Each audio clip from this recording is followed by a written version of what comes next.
Hi guys, my name is Sam and I am here to talk to you a little bit about bullying prevention. Now, show of hands, how many in here have dealt with bullying whenever they were kids? Okay, I'm looking around. It's quite a lot of you guys. Now, I know that bullying is constantly in the media. There's a ton of anti-bullying laws in school, and it's kind of so ingrained in our society that it can seem like that it's no big deal. But bullying can have some very serious side effects, and there are a lot of things that you guys can do as parents to make sure that either your children are not being bullied or that they're not bullying others. So let's talk about what bullying is. So, according to Oxford, bullying is the act of when school age children either use their power or perceive powers in aggressive behavior to harm somebody. So, this could take many different forms. And basically, aggression is whenever you're doing something to purposely harm somebody else. So, that could be, one of the popular girls starting a rumor about somebody. It could be taking somebody's lunch money in this picture right here. There are a lot of different factors. And when they're kids, aggression can seem like it's no big deal. But as adults, let's think about the ways that aggression comes out. It comes out in assaults, it comes out in theft. It can come out in a lot of different ways. And if they're learning these behaviors as kids, think about what that's going to mean with them as adults. Now, the other thing with this is that 30% of children will experience some sort of bullying or victimization in their youth. So if you guys would just kind of look around at each other, look to your left, look to your right. Now, one out of every three of you almost is going to have some sort of bullying in their life. Your children are experiencing this right now. That's a pretty high number. Okay, let's talk about some of the mental effects of bullying. Both victims of bullying and the bullies themselves have increased problems with depression and aggression into their adulthood to the point of hospitalization. We kind of already talked about aggression, about how that can relate to adulthood. But think about whenever you were a kid, either you seen somebody being bullied or you yourself were bullied. Those depressive feelings can really come out in adulthood. That's behaviors that they're going to learn as children. Many times relationships with their parents may be strained because of bullying. Kids don't always want to talk to adults. They don't always want to talk to their parents or let them know what's going on. And this can really strain your relationship with your child.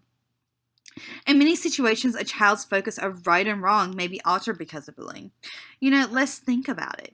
If you're in a situation and you're constantly, being bullied, you're constantly being made to feel bad about yourself, how are you going to feel about what's right and wrong? Are you going to want to try to get revenge? Are you going to want to see somebody go through the same pain that you're going through?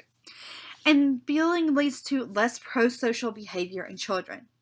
Now, when I say pro-social behavior, this is about what we can do for each other. If your child comes home and they wash the dishes because they know that you're having a rough day, that's pro-social behavior. If they see an old lady and she's having a really hard time walking across the street and they offer to help her, that's pro-social behavior. We want to encourage that kind of behavior in kids. Okay, so let's talk about the mental effects of bullying. Bullying can lead to decreased social development and can develop an us versus them mentality. So as kids, they're here to sit at school, they're going to learn, right? But school is also about developing social skills. And if they're not getting those, if they're not being treated with respect or they're not treating others with respect, it can really decrease their social development. And they can also develop an us versus them mentality. Everybody wants to feel included in school. In fact, adults want to feel included, right? But if they see that everybody's against them, are they really going to feel included? Or are they going to be kind of an us versus them situation? And something to keep in mind is that memories can hurt as much as physical pain in the brain. Our brain waves are designed that if you're thinking of a physical memory, you're having the same brain waves as if somebody is physically harming you. Now, if they're constantly being bullied every single day, it's going to change those brain waves in them as adults. And internalized memories can lead to how we define our sense of self. How do you define yourselves? A lot of times it's the memories, it's how we feel about things that we've been through in our past. If they're defining themselves by memories of being bullied, this can seriously have a negative effect on them. Now, we all want our children to do well in school. We want to get good colleges. There's a lot that can happen there. But academic performance can actually be affected by bullying as well. 70% of those cyberbullied reported that bullying had a negative effect on their grades. Now, cyberbullying is whenever they're getting mean messages on Facebook. It's whenever, somebody's putting up a picture of them to make fun of them. Both bullies and their victims tended to do worse on standardized tests. And bullying can really create an unsafe environment. If kids are stressed out, if they're not able to focus on what they're learning, if they're worried about, what's going to happen at lunchtime, then guess what? They're not going to be learning as much as then if they were felt safe in their environment. Okay, so let's talk about some of the ways that you can determine if your child is being bullied. If your child has slipping grades, we just kind of went over about how that affects their grades. They seem more withdrawn, if they don't want to make friends, if they don't want to talk to you as much, or if they are really just avoiding making social arrangements or social relationships. Now, these are not a sign necessarily that your child is being bullied.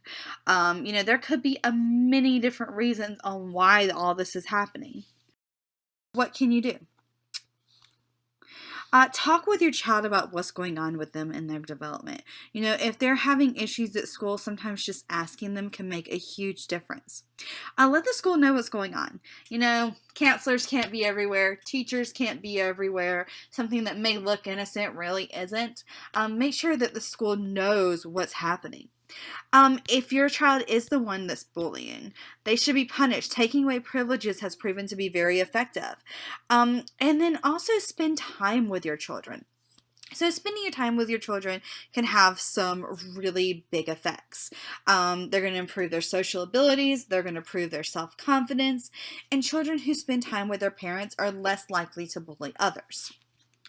So spending time with your kids is great, right? That's something that we all need to do. It's something that, we want to promote. But there are some special ways that we can make sure that not only are you spending time with your kids, it in a positive light. So let's talk about raising kids who won't bully or be bullied. Children who do not develop high self-esteem are more likely to be the victims of bullying. So we want to make sure that we're bringing kids up. We want to make sure that, they understand that they can do things on their own. Children are more likely to bully if they have a lot of negative thoughts and feelings about themselves and others. I think it's kind of a time adage where we see that kids, that don't feel like that they have anywhere safe to go, they want to make others feel bad. And that's something that we really want to avoid. So making sure that, your child knows that they can talk to you, making sure that, they are having these positive thoughts about themselves. Children are more likely to complete pro-social acts when this behavior is modeled for them.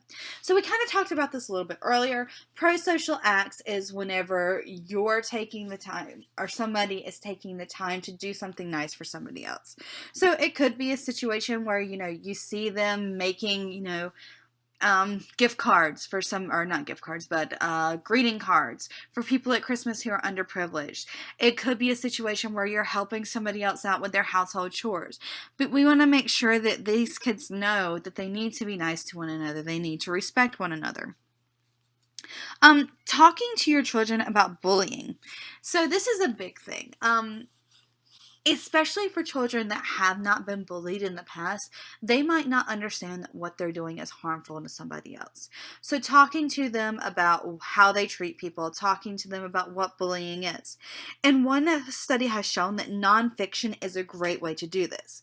If they don't understand that they're making somebody else feel bad, they're not going to be able to stop it. But if you're teaching them, you're showing them how bullying makes other people feel, you're showing them what can be done about it. And then also, kids like to think about themselves positively. Adults like to think about themselves positively. We all like to think about ourselves positively. So making your child know that bullying is a negative aspect and that's not something that's going to be rewarded, it's not something that you're going to be happy about, that's really going to have a major effect because they can see that, it's a negative aspect of themselves and that they want to be a good person. So, any questions so far?